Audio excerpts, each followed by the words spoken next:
Let's see the analysis of Lloyds Metals and Energy Limited.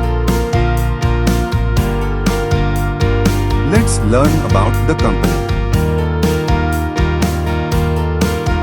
See company overview and pros and cons.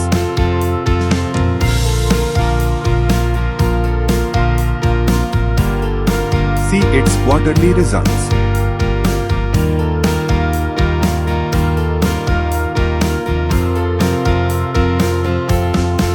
See company profit and loss.